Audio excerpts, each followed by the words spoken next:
여러분, 요즘 여러분들에게 있는 인생 목표가 무엇인가요? 한번 지금 생각해 보시겠어요?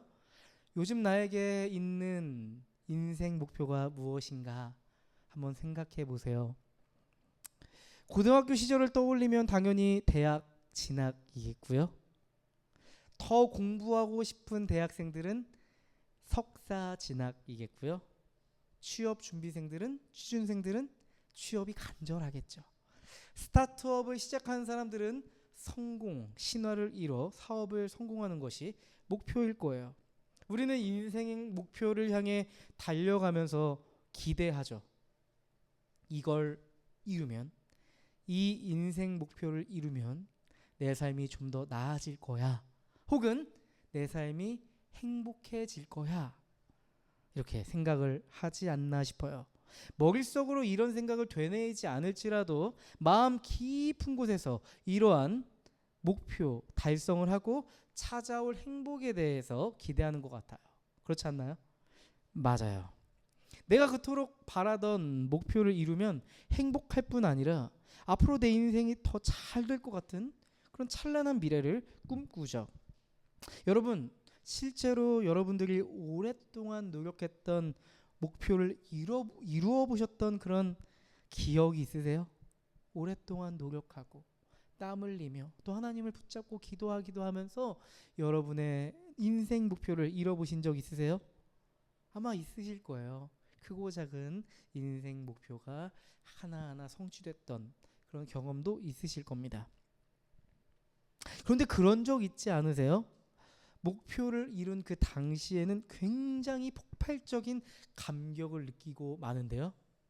막상 목표를 이루고 조금만 시간이 지나면 그 감격의 시간을 잊어버린 채 목표했던 그것이 뭐가 돼요? 일상, 데일리 라이프가 되죠. 그렇지 않나요? 저만 그랬나요? 간절히 원했던 인생 목표를 이뤘음에도 불구하고 그래서 공허함이 딱 찾아오는 거예요. 내가 생각했던 것과 너무 또 달라서 텅 빈 마음을 갖기도 하는 것 같아요. 많은 사람들이요, 목표를 이루고 난 후에 조금의 시간이 지나서 예상치 못한 감정을 만나는 것 같아요. 일시적인 성취감 뒤에 따라오는 공허함 말이죠. 더 큰 공허함을 갖는 사람들은요, 목표가 끝나고 내가 길을 잃어버린 것 같은 거예요. 이게 전부라고 생각하고 달려왔는데 막상 거기서 이루고 보니까 길을 잃어버린 것 같은 거예요. 이제 내가 어떤 길을 향해 나아가야 되는지 하늘로 혼란스러움이 찾아올 때도 있죠. 더 혼란스러운 분들은요, 길을 잃어버린 것뿐만 아니라 나를 잃어버린 것 같아요. 그 목표를 이루면 나를 찾을 수 있을 거라고 생각했는데 나를 찾을 수가 없는 거예요. 그러다 보니까 나를 잃어버린 것 같은, 나를 찾을 수 없을 것만 같은 불안감과 허탈감이 찾아오지 않나, 그런 생각을 해봅니다.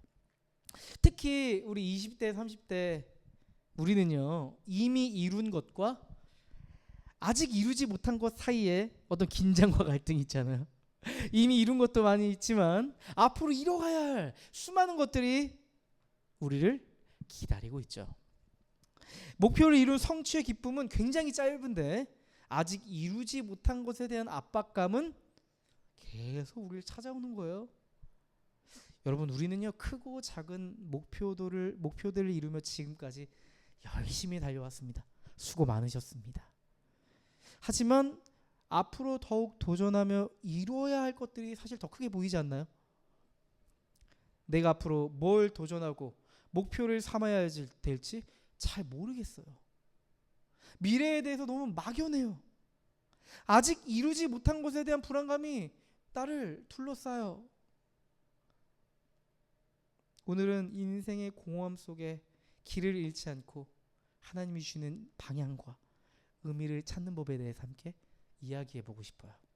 오늘은요, 인생 목표를 달성했는데 공허함이 찾아온 이들에게 주시는 하나님의 말씀입니다. 여러분, 다윗은 마침내 왕 위에 오르며 인생 목표를 이룹니다. 박수 한번 칠까요? 드디어 사무엘상을 지나서 사무엘 하에 와서 다윗 왕이 통일 왕국의 왕이 됩니다. 야, 드디어 오네요. 사무엘하 5장 1절부터 5절까지의 말씀이에요. 이스라엘의 모든 지파가 헤브론으로 다윗을 찾아가 말하였다. 우리는 임금님과 한 고육입니다. 이렇게 얘기하는 거죠. 우리는 이제 가족입니다. 이렇게 얘기하는 거예요. 전에 사울이 왕이 되어서 우리를 다스릴 때에 이스라엘 군대를 거느리고 출전하였다가 다시 데리고 돌아오신 분이 바로 임금님이십니다. 그리고 주님께서 네가 나의 백성 이스라엘의 목자가 될 것이며 네가 이스라엘의 통치자가 될 것이라고 말씀하실 때에도 바로 임금님을 가리켜 말씀하신 것입니다. 하나님께서 예비하시고 준비하신 왕이 바로 다윗 당신입니다. 얘기해 보세요. 3절 보시면요. 그리하여 이스라엘의 모든 장로가 헤브론으로 왕을 찾아옵니다. 각 지파에 있는 장로들이 다윗 왕에게 오는 거예요. 다윗 왕이 헤브론에서 주님 앞으로 나아가 그들과 언약을 체결했대요. 하나님 앞에서 모든 장로들이 모여서 당신은 이제 우리의 왕이요, 우리는 당신의 통치를 따르겠습니다. 언약을 맺는 거죠.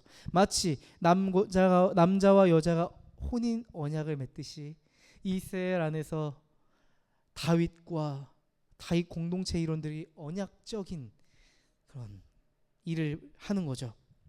그리고 그들은 다윗에게 기름을 부어서 이스라엘의 왕으로 삼았다. 4절 말씀입니다. 다윗은 30살의 왕이 되어서 40년 동안, 무려 40년 동안 다스렸다.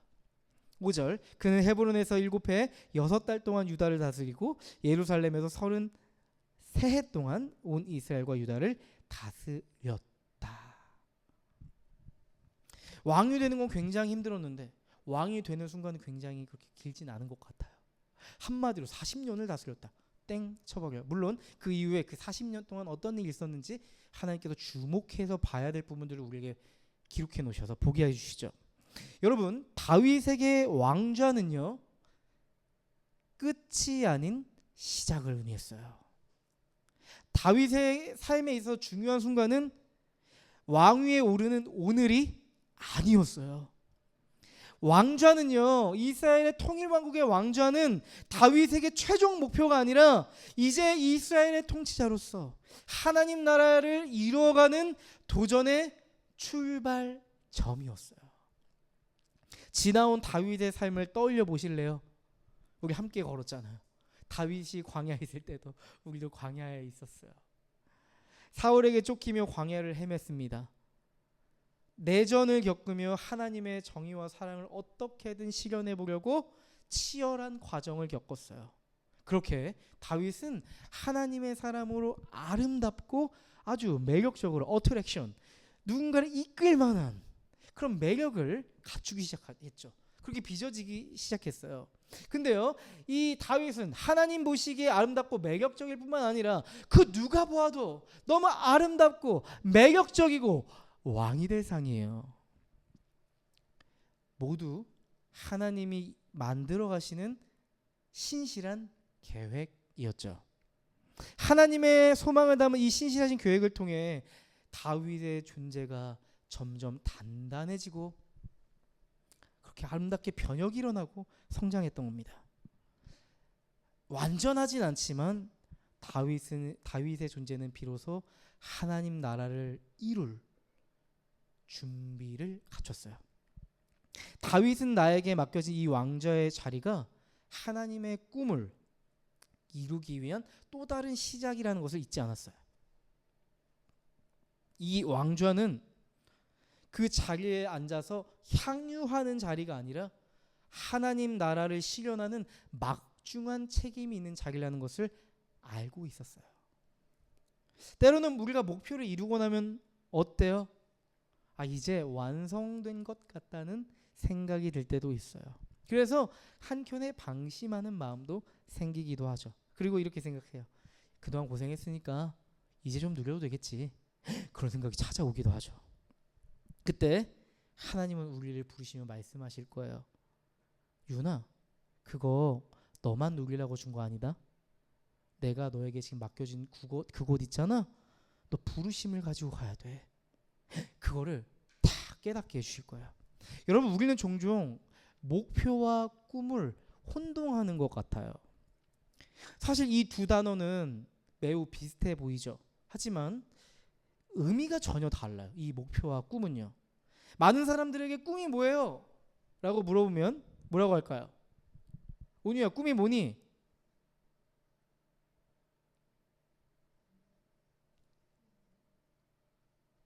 말씀해 주세요.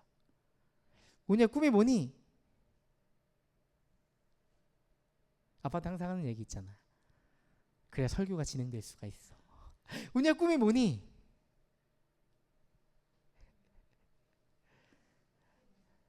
네, NG가 났습니다. 네, 온유한테 꿈을 물어보면 축구 선수요. 뭐 이렇게 얘기하거든요. 맞아요. 많은 사람들에게 요즘 물어보면 뭐 이렇게 유튜버요, 뭐 인플루언서요. 저 이런 직업 갖고 싶어요. 뭐 이렇게 얘기하죠. 뭐 건물주요. 저 돈 많이 벌고 싶어요. 뭐 이런 얘기도 많이 하죠. 여러분 근데요, 꿈은요. 사실 꿈은요. 끝이 없는 상상을 초월하는 무언가예요. 꿈은요. 하나님의 계획을 내 삶에 실현을 하는 거거든요. 꿈은 하나님의 계획을 내 삶을 통해 실현하는 거거든요. 여러분 제가 한 말 한번 잘 생각해 보세요. 하나님의 계획을 내 삶을 통해 실현시킨다. 여러분 커 보여요, 작아 보여요? 굉장히 커 보이죠. 그게 가능한 거야? 하나님의 계획이 어떻게 내 삶을 통해 실현돼? 나 방해만 될 것 같은데? 막 이런 생각이 들기도 하는데. 맞아요. 굉장히 거대해 보여요. 감히 상상하지 못할 정도로 하나님의 나라를 내 삶을 통해 실현시킨다? 초월적인 꿈처럼 느껴진다고요. 맞아요. 그게 꿈이에요. 그게. 하나님 없는 세상에서 하나님 나라를 이루는 거예요. 하나님의 사랑이 없는 그곳에 하나님의 사랑을 심어보는 거예요. 불의한 세상에서 누구도 정의를 꿈꾸지 않는 그곳에서 정의를 살아내는 거예요. 누군가의 도움이 없으면 갈 수 없는 사람들에게 손을 내어서 그들에게 도움을 주고 살리는 거예요. 꿈이죠. 굉장히 초월적인 일이죠. 그럼 목표는 뭘까요? 목표는요. 꿈을 이루기 위한 도구입니다. 꿈을 이루기 위한 장치입니다. 꿈을 이루기 위한 수단입니다. 예를 들어 유튜버가 목표는 될 수 있겠죠. 하지만 그 자체가 꿈이 될 수는 없어요. 꿈은 단순히 직업이나 성취 그 자체가 아닙니다. 그것은 목표예요. 뭐 유튜버를 통해서 인플루언서가 돼서 뭘 할지가 더 중요하죠. 그게 꿈이니까요. 여러분 한번 대통령을 한번 생각해 봅시다. 어제 대한민국 역사에 또 한 번의 어마어마한 일이 일어났어요. 저는 그 가결이 되는 순간 심장이 두근두근 하더라고요.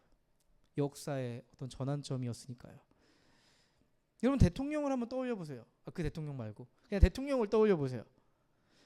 대통령이 꿈이었다면 대통령이 되고 나서 해야 할 게 없어요. 이미 꿈을 이룬 것이니까. 내가 그 자리에 가면 이제는 뭘 하는 것만 남았어요? 권력을 누리면서 살아가는 거죠. 내가 원하는 사람 중요 보직에 주고 다 내 사람들로 채워서 내가 앞으로 내 만수 무강을 위해서 그렇게 살아가는 거죠. 그게 대통령이 꿈이면 그래요. 근데 대통령 된 사람의 꿈은요. 나라 공동체 안에 있는 이 구성원들의 행복과 안전이어야 할 거예요. 그러면 대통령이 돼서 뭐에 집중할까요? 국민들을 위해, 국민들 안에서 사회적인 보호를 받지 못하는 사람들을 살피며 정책을 만들기도 하고, 국회의원들과 대통령이 소통하면서 하나의 협치를 만들어 어떠한 정책들을 실현하기 가기도 하겠죠. 맞아요.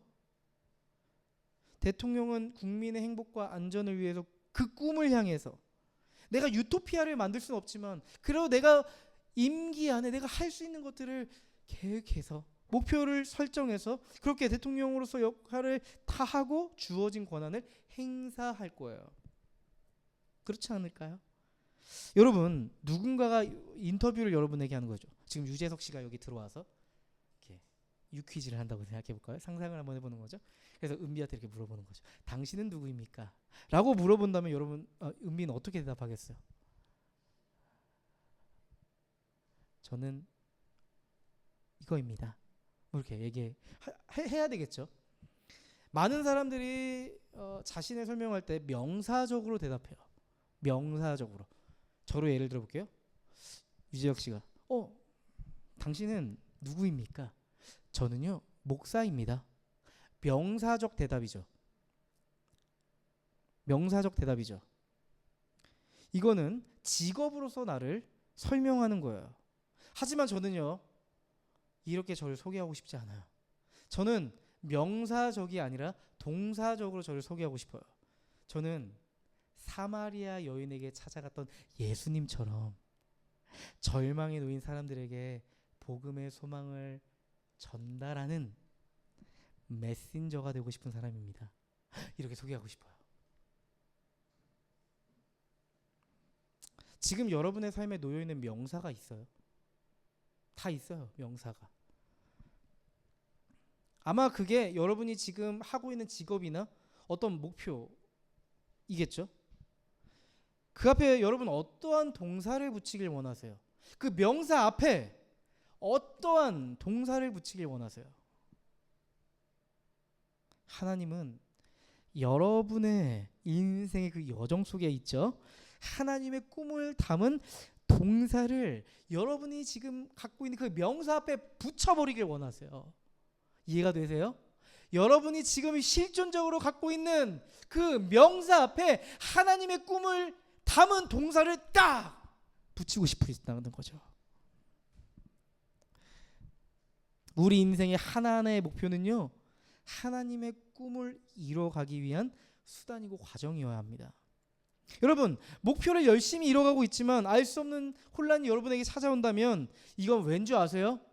여러분에게 명사는 분명하지만 명사 앞에 붙여진 동사가 선명하지 않을 거예요. 명사 앞에 붙여진 동사가 선명하지 않기 때문일 거예요. 무엇을 꿈꾸고 있는지가 분명하지 않을 거예요. 하나님의 꿈이 내 삶에서 선명하지 않아서 그럴 겁니다. 여러분, 그래서 우리 인생 목표를 달성했는데 공허함이 내 삶에 찾아왔다면 먼저 우리는 뭐부터 체크해 봐야 될까요? 하나님의 꿈이 내 삶에 흘러들어오지 못한 이유를 체크해 봐야 되지 않겠어요? 맞아요. 하나님과의 관계를 먼저 체크해 봐야죠. 나의 목표와 꿈 사이에 이 혼란이 찾아온다면 하나님과의 그 깊은 소통을 먼저 체크해야 돼요.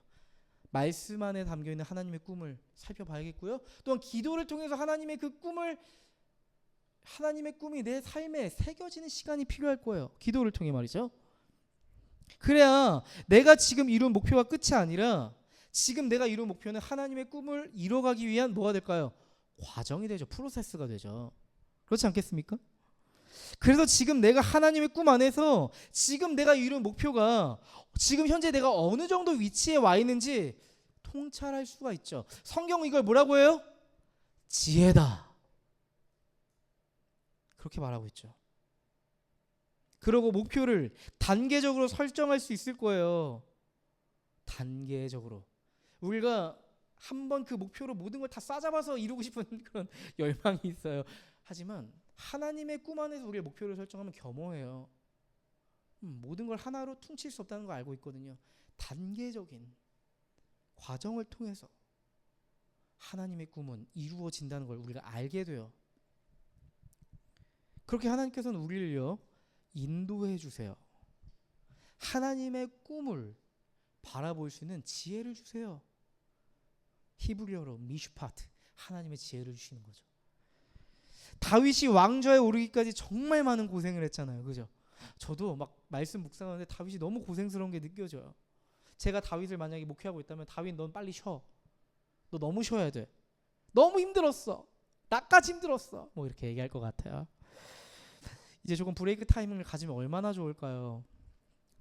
다윗도 쉬고 싶은 마음이 있지 않았을까요? 성경을 보면 다윗 왕에게 놓인 현실이요 녹록지 않았어요.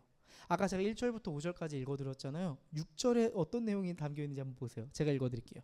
다윗 왕이 부하들을 거느리고 예루살렘으로 가서 그 땅에 사는 여부수 사람을 치려고 하니 그들이 다윗에게 말하였다. 너는 여기에 들어올 수 없다. 눈먼 사람이나 다리 저는 사람도 너쯤은 물리칠 수 있다. 그들은 다윗이 그곳으로는 들어올 수 없을 것이라고 생각한 것이다. 놀랍게도 성경은 다윗 왕이 여부스 족속을 공격하는 내용을 바로 등장시켜요. 클로즈업, 전쟁으로 클로즈업을 해요. 필요하니까 했겠죠. 왜냐하면 다윗이 여부스 족속을 향해 가서 전쟁을 일으킨 이유가 있었거든요. 여부스 족속이 차지하고 있는 도시가 있어요. 여러분이 아주 잘 아는 도시입니다. 어떤 도시일까요? 예루살렘. 그 예루살렘 도시를 여부스 족속이 차지하고 있었어요. 예루살렘이란 도시는요, 여호수아 시대에 유다 지파에게 주어졌어요. 근데요, 역사적으로 보면 다른 민족에 끊임없이 빼앗겼던 땅이, 그 도시와 영토가 어디예요? 예루살렘이었거든요. 왕의 자리는요, 쉼을 허락하질 않네요. 사실 이 왕좌라는 거 누가 등을 떠밉니까? 아니잖아요. 자발적인 자리예요. 누가 등을 떠밀어 강제적으로 일하는 자리는 아닌 것 같아요. 근데요, 다윗의 눈에 뭐가 보여요? 다시 되찾아야 할 것들, 다시 회복해야 할 것들, 다시 변혁해야 할 것들이 다윗의 눈과 마음을 차지하는 거예요. 다윗이 왕으로서 감당해야 할 부담감과 책임감이 얼마나 컸을까요? 여러분, 왕자에 오르고 나서 마치 떠오르는 태양과 같은 그런 찬란한 시간, 영광스러운 시간만 있을 것 같은데 그렇지만은 않은 것 같습니다. 여러분, 명암이라는 말 아시죠? 밝은 면이 있으면 또 뭐가 있어요? 어두운 면이 있기 마련이죠.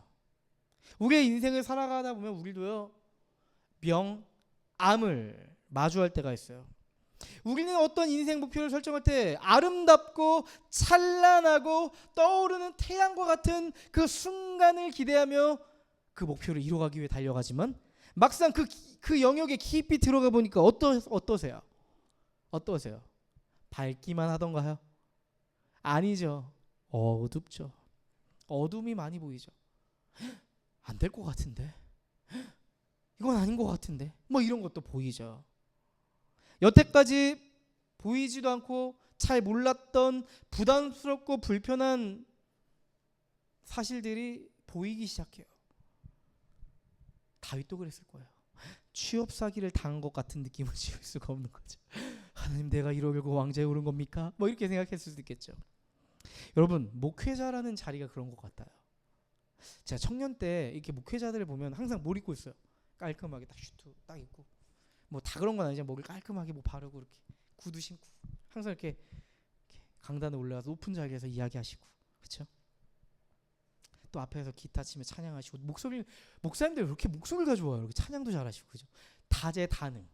그리고 항상 이렇게 웃으면서 이렇게 사교적인 모습으로 인사도 하시고, 어떻게 이렇게 목사님들은 다 완전 이지? 뭐 이런 생각도 해봤던 것 같고요. 와, 진짜 리더십 있고 믿음직한 모습을 보면요, 와, 진짜 멋있다라는 생각을 해봤던 것 같아요. 제가 청년 때 보아온 목사님들은 많이 그랬던 것 같은데요. 근데 제가 목사가 되고 나서 느낀 게 있어요. 아, 내가 너무 표면적인 것만 봤구나. 내가 너무 목회자의 삶에서 찬란한 영광스러운 면만 봤구나. 실제로 목회를 해보니까 그렇지 않더라고요. 깔끔한 슈트는요, 사실 목회자에게 전투복이더라고요. 여기 막 가랭이가 해지고 있고 여기 구두를 보면은 이렇게 슈케어라고 하죠. 슈케어가 잘 안 돼 있어서 이렇게 막 진짜 막 이게 구두인지 운동화인지 뒤축은 다 달아 있고, 네, 허름하죠.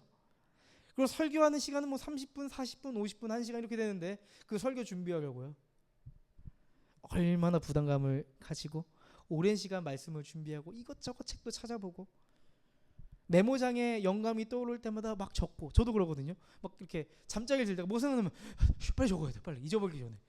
이거 놓치면 안 돼요. 그럼 막 적어요. 네. 때로는, 요즘은 제가 잘 그러려고 안 하는데 때로는 밤을 새면서 해요. 왜 밤을 새겠어요? 안 와요, 영감이. 그럼 어떻게 해요? 자리 붙이고 앉아서 하는 거예요. 끝까지 될 때까지. 그잖아요. 이거 뭐 과제 안 내면 안 되잖아요. 제가 여기 와서 제가 오늘 설교를 준비하지 못했습니다. 오늘은 기도로 하고 돌아가십시오. 이렇게 할 수가 없잖아요. 그쵸? 제 마음 아시겠죠? 제 마음을 얘기하려고 했던 건 아닌데요. 그렇게 때로는 마음을 대면서 설교를 준비할 때도 있었답니다. 근데요, 그거보다 더 힘든 게 뭔지 아세요? 내 능력으로 감당할 수 없는 설교거든요. 이게 그냥 뭐 과제 정도면 그냥 나 혼자 점수 못 받고 마면 되는데, 여러분 굉장히 소중한 사람들이잖아요.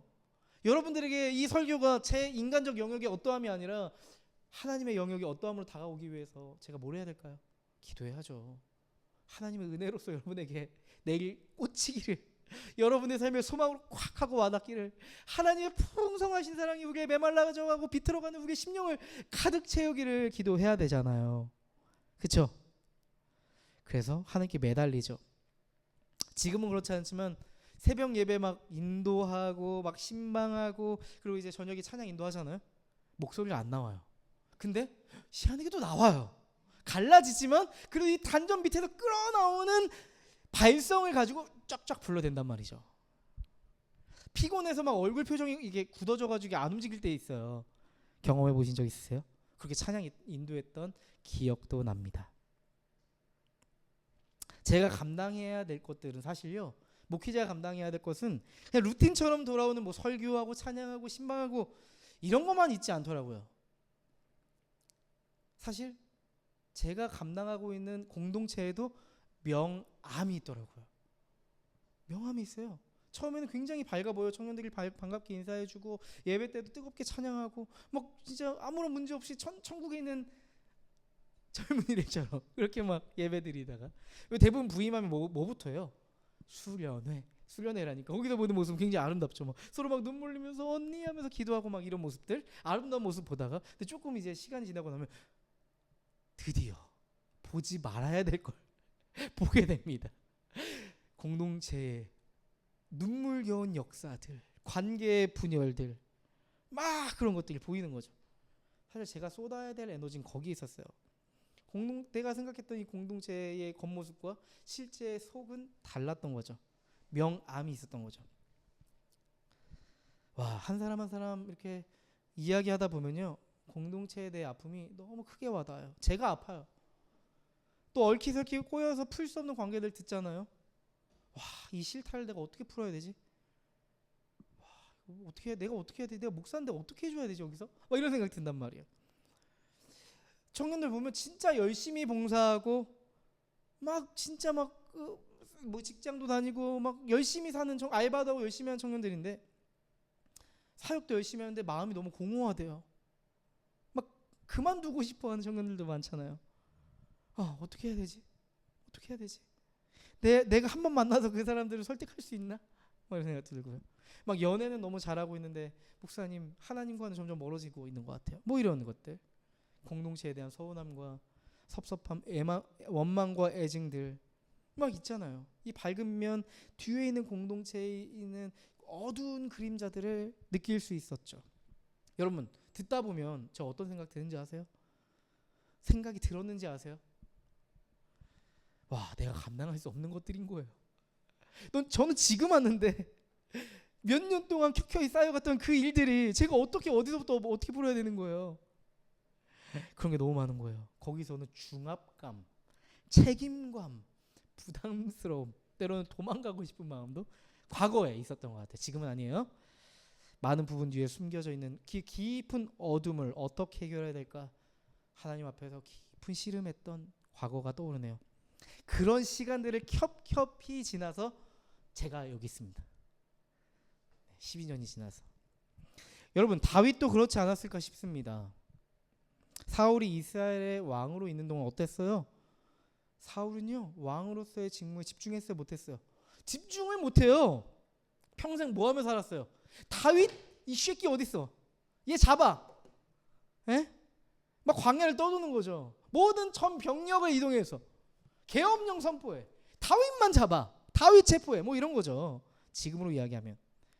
그렇게 많은 세월을 허비했어요. 사울의 삶과 신앙은 망가졌죠.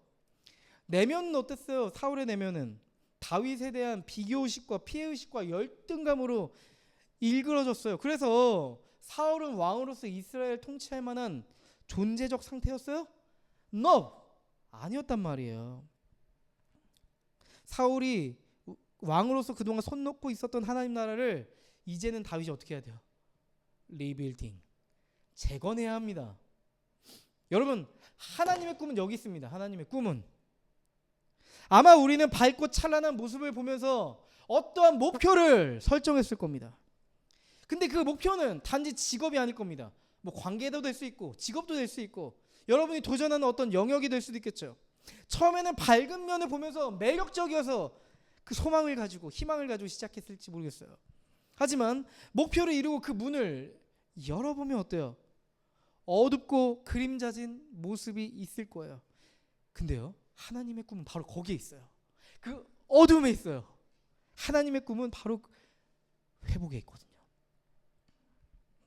여러분, 예수님이 이 땅에 오신 이유가 뭐예요? 예수님이 이 땅에 오신 이유가 뭐예요? 구원. 구원, 맞아요. 구원은 곧 뭘 의미합니까? 회복. 예수님이 이 땅에 오신 이유는 회복에 있습니다. 어둠에 놓여있는 우리의 존재를 회복시키는 그 일이 구원이잖아요. 여러분, 그렇다고 하면 예수님 닮은 우리가 이 땅에서 살아가는 이유가 뭐예요? 회복이에요. 예수님의 삶의 목적과 예수님을 따라 살아가는 우리의 삶의 목적은 동일해요. 회복이에요.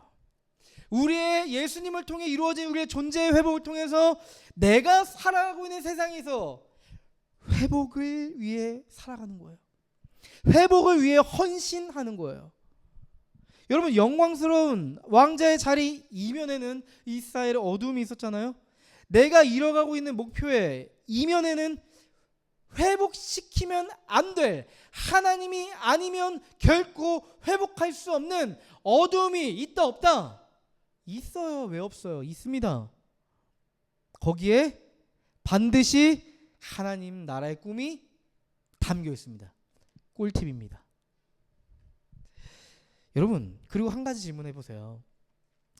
예수님이 지금 내가 답이 없다고 생각한 이 곳에, 이 영역에 오신다면 예수님은 이 어둠을 어떻게 해결하시려고 할까? 거기서부터 한번 질문해 보세요. 예수님이라면 어떻게 하실까? 예수님이 내 옷을 입고 내 머리 스타일하고 나 같은 얼굴하고 내 내면은 예수님으로 꽉 채워져 있다면 예수님은 어떻게 거기서 회복을 이루어하실까? 한번 생각해 보세요. 막 예수님이 내가 예수님이야 막 수염 붙이고 막 다 찢어져가는 막 누더기 옷 입고 예수님처럼 오지 않으실 거예요. 그죠? 그렇지 않겠어요?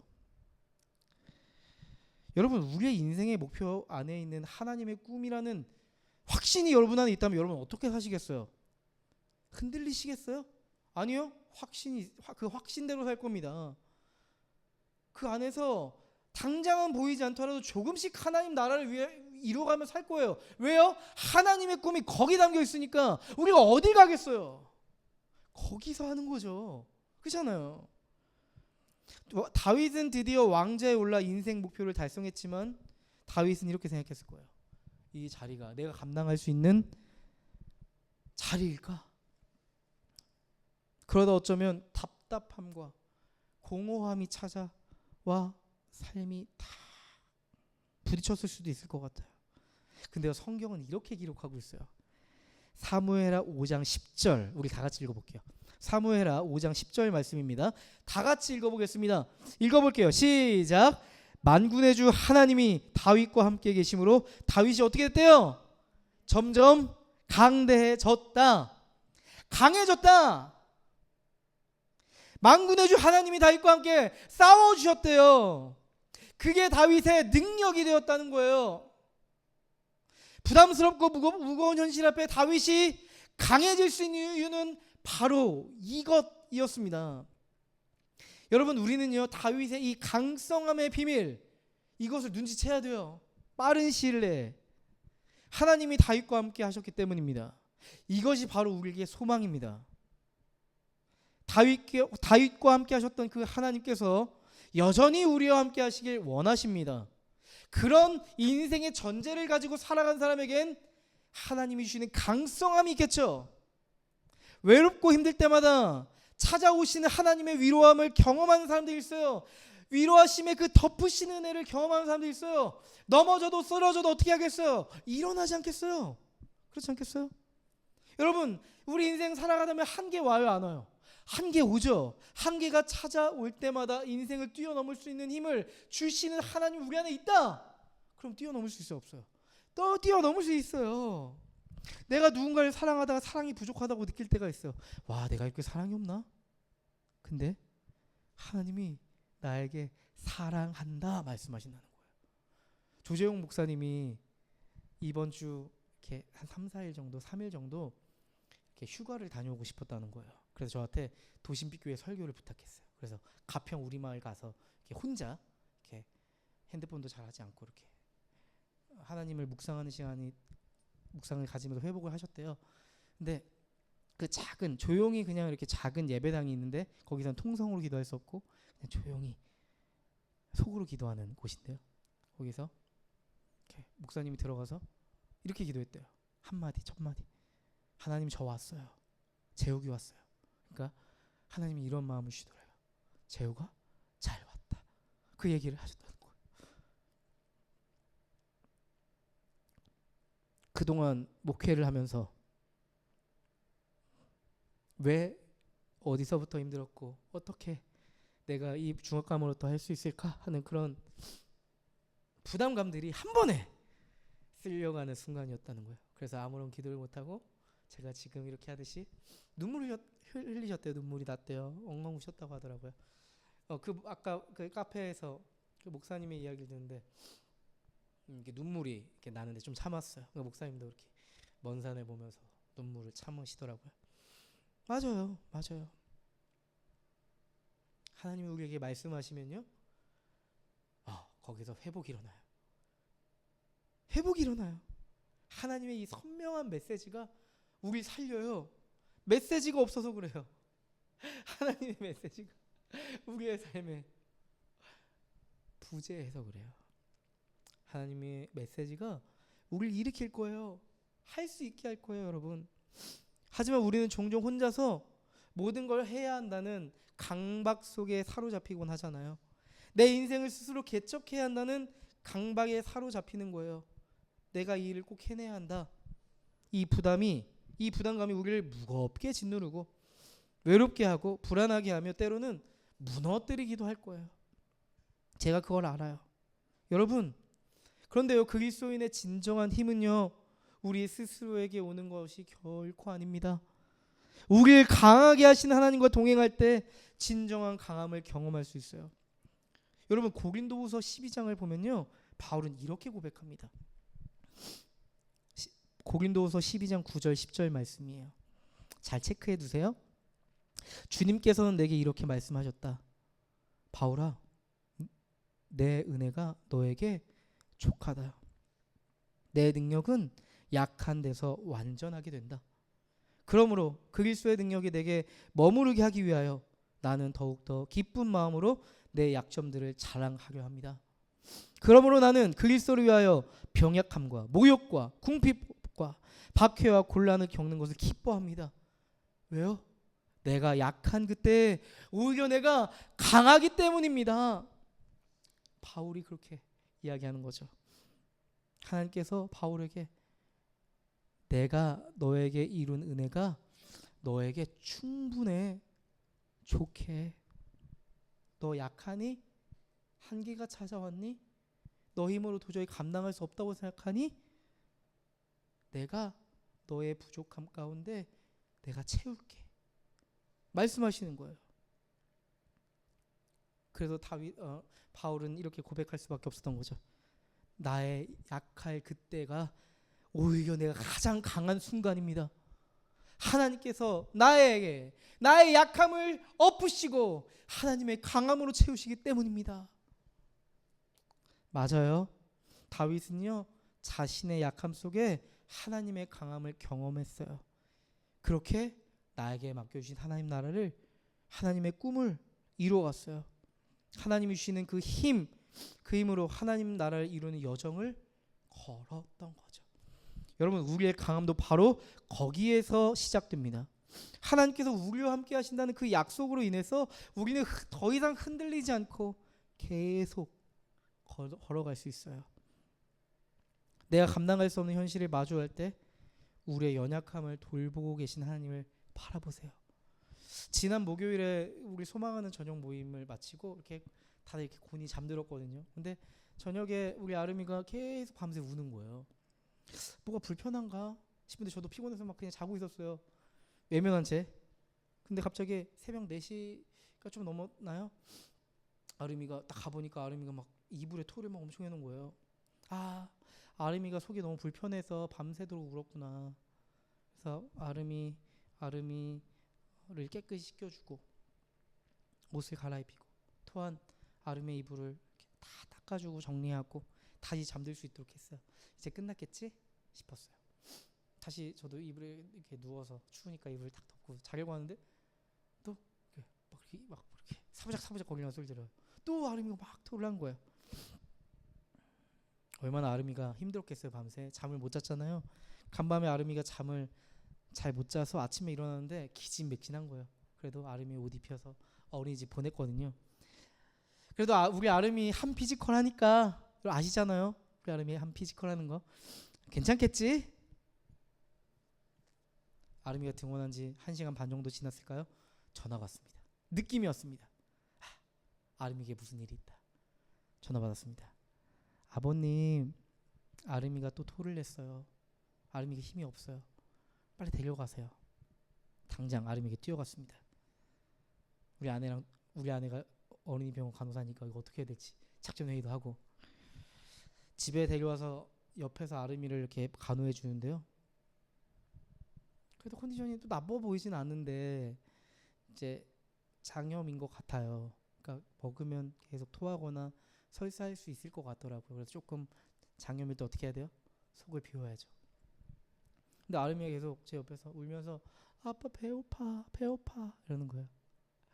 밥 줘 계속 이러는 거예요. 네. 내적 갈등이 생기더라고요. 너무 배고파하니까 줘야 되나? 어떡하지? 막 이런 생각. 먹으면 또 토할 텐데 그럼 또 회복이 더디고 또 다 뒤집어질 텐데. 그래서 아름이가 배고프다고 할 때마다 아름이 이렇게 안아서 이렇게 등을 계속 쓰다듬었어요. 그리고 아름이가 다 알아들을지 모르겠죠. 제가 얘기했어요. 아름아, 지금 아빠가 너에게 밥을 주고 싶거든. 근데 아빠가 너한테 지금 밥을 주면 너 더 아플 것 같아. 줄 수가 없어. 그러면서 아름아, 아빠가 미안해. 그랬어요. 지금 밥을 줄 수가 없어. 제가 아름이한테 잘못한 게 없잖아요. 근데 이상하게 아름이가 원하는 걸 줄 수 없으니까 제 안에 미안한 감정이 생기더라고요. 미안하단 말을 해요. 작은 그 아름이가 서글픈 마음에 제 말 듣고도 울긴 했지만 아빠가 이렇게 다독여 주니까 뭔가 아빠의 마음을 납득한 것 같더라고요. 그러고 이제 아파서도 그렇고 배고파서 지쳐서 아름이 이렇게 잠에 들었어요. 그리고 저녁에 이제 좀 먹여봐야겠다. 그래서 슴슴한 쌀죽을 이렇게 끓여줬어요. 소금도 털고 마지막에 참기름 아주 조금 향만 톡 하고 넣어줬죠. 너무 맛있게 먹는 거예요.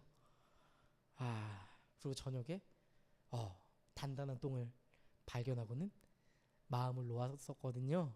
근데 다음날 설사를 엄청 하더라고요. 여러분, 이게 하나님의 마음 아닐까 묵상을 했어요. 우리도 인생을 살아가다가 먹은 걸 토해낼 때가 있어요. 진짜 먹은 걸 토해낼 때가 아니고요. 인생의 아픔 속에서 막 속이 다 뒤집어져서 개워낼 때 있지 않나요? 하나님은 그때 우리를 끌어안아 주실 거예요. 우리의 존재가 지금 해결되지 않았는데 다시 뭔가 하려고 하고 다시 일상적인 삶을 살아가려고 할 때 하나님은 우리의 삶을 보면서 이렇게 등을 만져주실 거예요. 제가 지금 아름이에게 음식을 줄 수 없는 것 같이 지금 당장 뭔가 그래도 해보려고 하는 우리를 멈추시고 좀 기다려봐. 좀 더 회복하고 하자. 그렇게 우리에게 말씀하실 거예요. 근데 하나님은요, 우리의 삶을 보면서 아파하세요. 우리 아름이의 그 아픔을 보니까 저도 아프더라고요. 하나님도 우리에게 미안한 감정을 가지실 거예요. 네가 지금 원하는 걸 내가 줄 수 없어서 미안해. 근데 지금 너에게 회복이 필요하잖아. 내 안에서 먼저 안식하렴. 나는 너의 평생에 너의 회복을 위해서 나 함께 할 거야. 하나님은 우리가 약할 때 우리를 붙들어 주시고 강함이 되어 주실 겁니다. 이스라엘의 원수 블레셋이요, 이스라엘을 침공해요. 18절 말씀이에요. 블레셋 사람들이 이미 몰려와서 르바임 골짜기의 평원을 가득히 메우고 있었다. 전쟁의 연속이네요. 하나님의 꿈을 이뤄가며 크고 작게 해결해야 될 목표가 너무 많아요. 그런데 성경은요, 전쟁 그 자체에, 이스라엘이 해결해야 될 그 목표 자체에 집중하지 않습니다. 19절 보면 이렇게 써 있어요. 다윗이 주님께 아뢰었다. 성경은 다윗이 하나님께 질문하는 모습에 포커싱을 하고 있어요. 다윗은 하나님께 가장 기초적인 질문부터 시작합니다. 보세요. 제가 저 블레셋 사람들 치러 올라가도 되겠습니까? 주님께서 그들을 저의 손에 넘겨주시겠습니까? 주님께서 다윗에게 말씀하셨다. 올라가거라.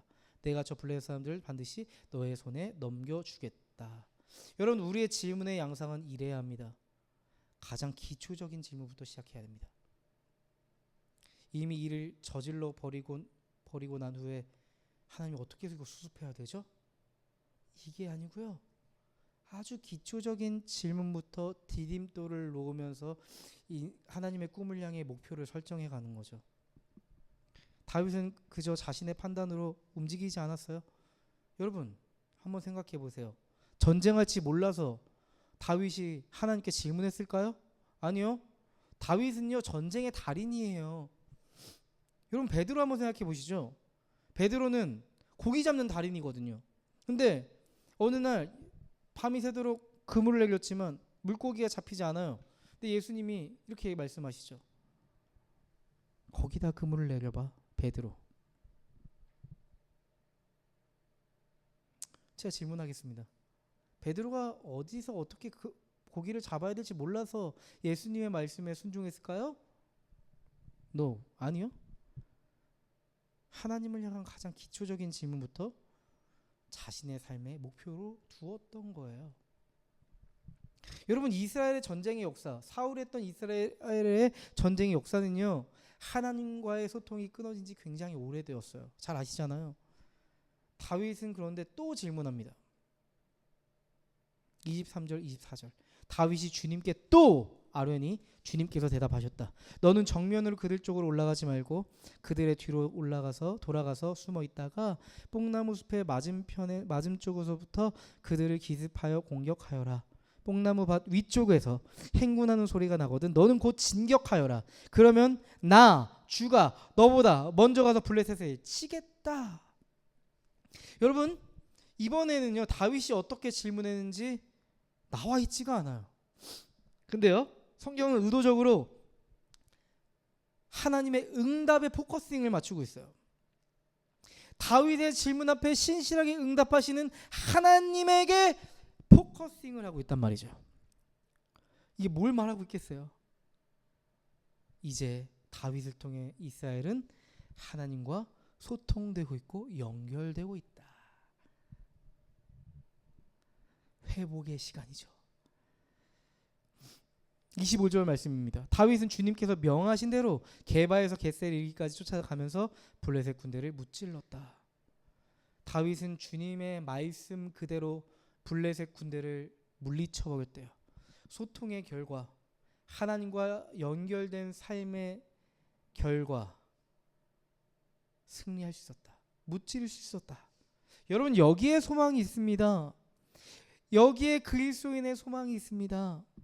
단지 인생의 목표를 이루는 것, 일이 잘 풀리는 것 자체가 소망이 아닐 거예요. 성공 그 자체가 소망이 대상이 될 수 없을 겁니다. 진정한 소망은 하나님과의 소통을 통해 하나님 나라를 살아내는 데 있다는 사실이에요. 다윗의 통치를 보잖아요. 전 이게 보여요. 먼저 그 나라와 의를 구하라. 그리하면 너희에게 모든 것을 더하여 주시리라. 이 말씀의 모델, 그게 다윗입니다. 말씀을 살아내고 실현내는 과정들이 있어요. 여러분, 인생을 살아가다 보면 굉장히 창조적인 목표를 세워가는 사람들이 있대요. 창조적인 목표. 근데 창조적인 목표를 세워가는 사람들의 특징이 있다는 거예요. 연구를 해보니까. 내 인생에 대해 놓인 이 목표에 대해서 끊임없이 타인과의 이 관계를 통해서 자신의 목표를 점검하고 통찰해보는 시간을 갖는다는 거예요. 홀로 그냥 방 안에 갇혀서 외로이 인생을 고민해서 인사이트를 얻기가 어려울 때가 있잖아요. 정말 그런 것 같다 생각했어요. 창조적인 목표를 세우는 사람은요, 이 인생 목표에 대해서 하나님과의 관계를 통해서 내 삶을 통찰해 봅니다. 하나님의 그 꿈 안에서 지금 내가 어떤 길로 나아가야 될지 하나님께 질문하면서 다음 목표를 하나하나 설정해 가는 거죠. 하나님의 꿈 안에서 내 삶의 목표를 통찰해 보는 거예요. 하나님 나라의 가치, 지향점들 안에서 내 삶의 목표를 두고 포커싱을 하고 내가 앞으로 해야 될 일에 대해서 하나님 앞에 기초적인 질문을 하기 시작한다면 여러분 다음 우리가 해야 될 목표가 선명해지고 말 겁니다. 분명합니다. 여러분 핵심은 하나님과의 소통에 있습니다. 다음 목표를 설정하기 위해 목표를 성공적으로 달성하기 위해 소통하는 거 아니에요. 과정이 그게 아니에요. 내가 무언가 얻어내고 싶어서 소통하는 게 아닙니다. 하나님과의 소통 속에서 우리는 하나님의 꿈이 우리의 삶에 새겨지는 실존적 경험을 하게 될 거예요. 그리고 그 안에서 우리는 크고 작은 목표들을 설정하겠죠. 삶의 방향성을 잃었을 때, 혼란스러울 때 우리는 다윗처럼 하나님께 묻고 그분의 뜻을 확인해야 돼요. 하나님, 제가 어디로 가야 할까요? 하나님, 이 결정을 내렸을 때 하나님 어떻게 하실 건가요? 소망하는 이들은요, 하나님과 소통하면서 인생의 길을 내는 사람들입니다. 여러분, 하나님도 꿈이 있으셨답니다. 하나님께서 만드신 아름다운 세상에서요, 하나님 닮은 사람들과 함께 더불어 함께 살아가는 거였어요. 날 닮은 아들들, 딸들과 함께 그곳에서 하나님 나라를 이루면서 그렇게 살아가는 거죠. 그 세상은요, 그 하나님의 꿈은요, 하나님과 함께하는 행복과 기쁨이 차고 넘치는 세상이었어요. 그런데 어느 날 그 꿈이 와장창창 깨져버렸대요. 갑자기 어둠의 그림자가 드리워졌어요. 하나님께서 만드신 세상도 망가져버렸고요. 무엇보다 하나님을 닮아야 될 사람들의 존재가, 그들의 존재적 목적이 사라져버렸대요. 인생의 길을 잃어버린 거예요. 하나님 없이 자신의 존재의 목적을 끊임없이 찾으려고 하는 사람들만 남았어요. 시간이 가면 갈수록 하나님이 없는 존재의 목적을 가진 사람들이 많아지다 보니까 세상은 하나님 없는 세상이 되어만 갔죠. 그러면 그럴수록 행복해야 되는데 사람의 인생은 점점 불행해져만 갔죠. 여러분, 하나님의 마음이 어땠을까요? 한번 생각해 보시겠어요? 지금 하나님의 꿈이 산산조각 나버렸어요. 하나님의 꿈이 담겨 있었던 사람들이 다 타락해 버렸어요. 와, 하나님의 마음이 진짜 복잡하셨을 것 같아요. 하나님은 굉장히 고심하셨을 것 같아요. 그런데요, 하나님은 하나님 나라의 꿈을, 하나님 나라를 향한 그 원대한 꿈을 결코 포기하지 않으셨습니다. 이 하나님 나라의 꿈은 창세 전부터 지금까지, 아니 영원까지 변치 않는 하나님의 꿈이거든요. 하나님 나라의 꿈 아래서 하나님은 소망의 목표를 두셨습니다. 하나님을 향한 존재의 본질을 잃어버린 우리를, 사람을 회복시키기로 하셨어요. 우리가 회복된다면, 우리의 존재가 회복된다면, 회복된 우리의 존재를 통해서 하나님께서 만드신 세상도 점진적으로 해결될 수 있겠다 꿈꾸신 거예요. 여러분, 제가 요즘에 좀 구두에 관심이 생겼거든요. 영상을 봐요. 근데 이렇게 구두를 이렇게 구두 케어라고 슈 케어라고 하는데요. 막 곰팡이 생긴 구두, 막 칙칙하게 관리 안 된, 다 변색된 구두를 막 세척하고 막 슈 케어하면서 막 광을 내고 그거 보는데 막 마음이 정화가 되는 거 있죠. 막 제 마음이 깨끗해지는 거 있죠. 저 휴케어하는 모습 보면서 하나님의 마음을 느꼈거든. 야, 저 구두 내 구두도 아닌데 저 구두 깨끗해지는 거 보면서 내 마음이 정화가 되나? 야, 하나님께서 만든 세상이 하나님 나라를 품고 있는 예수 닮은 나를 통해, 여러분들을 통해 아름아름 사랑하고 예수가 전해지는 모습을 보면 와, 하나님 마음도 그렇지 않을까? 막 이런 생각이 들더라고요. 굉장히 흐뭇해 하실 거예요. 그렇지, 이거지, 내가 이걸 꿈꿨지, 이렇게 말씀하실 거란 말이에요. 회복된 우리의 존재를 통해 회복해가는 세상을 보면서 하나님 굉장히 행복해 하시고 흐뭇해 하실 겁니다. 우리의 존재 회복의 목표를 두고 하나님은 한 가지 결심을 하셨잖아요. 우리가 회복할 수 있는 목표에 포커스를 두다 보니까 결론은 딱 하나였어요. 방법이 딱 하나였어요. 하나님 자신을 희생시키는 방법 하나였습니다.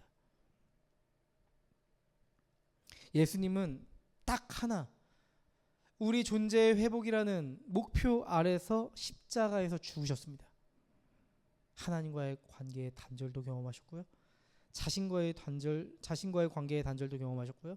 가족과의 단절, 사랑하는 예수 공동체와의 단절, 세상과의 단절, 예수님이 겪으신 이 모든 것은 인간이 이 땅에서 겪는 모든 단절과 고통이었잖아요. 인간이 겪어야 할 죽음의 절망까지 모두 끌어안고 예수님은 십자가에서 죽으셨습니다. 우리가 져야 될 죄에 대한 책임과 결과를 대신 감당하신 것이죠. 그런데요, 하나님의 목표는 여기서 끝나지 않았다는 사실이에요. 하나님의 목표는 우리를 살리는 것에 있었기 때문이에요. 하나님은 예수 그리스도와 함께 우리를 살리시기로 결정하십니다. 에베소서 2장 4절에서 6절 말씀이에요. 하나님은 자비가 넘치는 분이셔서 우리를 사랑하신 그 크신 사랑으로 말미암아 범죄로 죽은 우리를 그리스도와 함께 살려주셨습니다. 여러분은 은혜로 구원을 얻었습니다.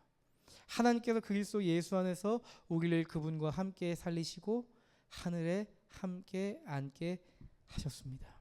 범죄로 죽은 우리를 그리스도와 함께 살려주셨습니다. 그 은혜로 구원을 얻었습니다. 하나님께서 그리스도 예수 안에서 우리를 그분과 함께 살리시고 하늘에 함께 앉히셨습니다. 그리스도와 함께 우리를 살려주셨습니다. 그렇게 우리의 존재의 회복을 통한 궁극적인 목표는 예수 그리스도를 통해 완전히 이루어졌다. 아멘. 그런데요, 하지만 아직 하나님의 꿈은 완성되지 않았습니다. 우리는 이미와 아직 사이에 긴장 속에서 살아가고 있죠. 7절 말씀 연결되어 있죠. 하나님께서 그리스도 예수 안에서 우리에게 자비로 베풀으신 그 은혜가 얼마나 풍성한지를 장차 올 모든 세대에게 드러내 보이기 위함입니다. 무슨 말이에요? 우리의 존재적 회복을 통해, 예수 그리스도를 통해서 이루신 우리의 존재적 회복을 통해 장차 올 모든 세대에 하나님의 은혜를 드러내보고자 하는 하나님의 계획이 있다. 맞아요. 하나님은 우리의 존재를 통해 하나님의 은혜를 드러내 보이길 원하세요. 작은 예수로 살아가는 우리의 삶을 통해 복음이 흘러가고, 복음이 흘러간 곳에 회심이 일어나고, 복음을 통해 소망을 잃어버린 이들이 존재적 회복이 일어나기를 하나님은 간절히 원하세요. 그들이 교회 공동체 안에 들어와서 진실한 사랑과 정의를 발견하기를 원하세요. 또한 우리가 어두운 세상 속에서 빛으로 살아가면서 우리가 그의 복음이 되어주길 원하세요. 복음이 뭡니까? 기쁜 소식이 되어주길 원하세요. 우리가 깨어진 세상의 일부가 되는 게 아니고 복음이 되어서 그곳에 소망을 뿌려갈 수 있는 사람들로 세워져 가길 원하세요. 여러분, 우리는 하나님 나라를 이루어 가시는 하나님의 그 꿈 아래에서 우리도 동일한 꿈을 꾸며 살아갑니다. 그리고 맡겨진 삶에서 주어진 크고 작은 목표를 세우며 우리가 살아갈 텐데요, 하나님께서 우리를 가만히 두실까요? 하나님의 꿈을 꾸며 크고 작은 목표를 세워가고 있는 우리를 보면서 하나님 우리를 가만히 두실까요? 결코 아니죠. 요한복음 14장 26절 말씀입니다. 보혜사 곧 아버지께서 내 이름으로 보내실 성령께서 너희에게 모든 것을 가르쳐 주실 것이고 또 내가 너희에게 말한 모든 것을 생각나게 하실 것이다. 아멘. 하나님은 끊임없이 우리에게 성령을 통해 하나님의 꿈을 보이실 거예요. 비전이죠. 비지오. 하나님의 꿈을 보게 하실 겁니다. 그리고 그 안에 담겨있는 하나님의 소망을 보게 하실 거예요. 이전에 그 안에 절망만 있다고 생각했는데 그 절망을 회복시켜 소망으로 바꾸실 하나님의 영광스러운 계획을 보게 하실 겁니다. 하나님의 소망이 우리의 삶에 담겨서 소망을 잃어버린 이들에게 흘러가게 하시고 말 겁니다. 여러분, 전 소망합니다. 소망하는 교회 공동체를 통해 이뤄가실 하나님의 꿈을 소망합니다.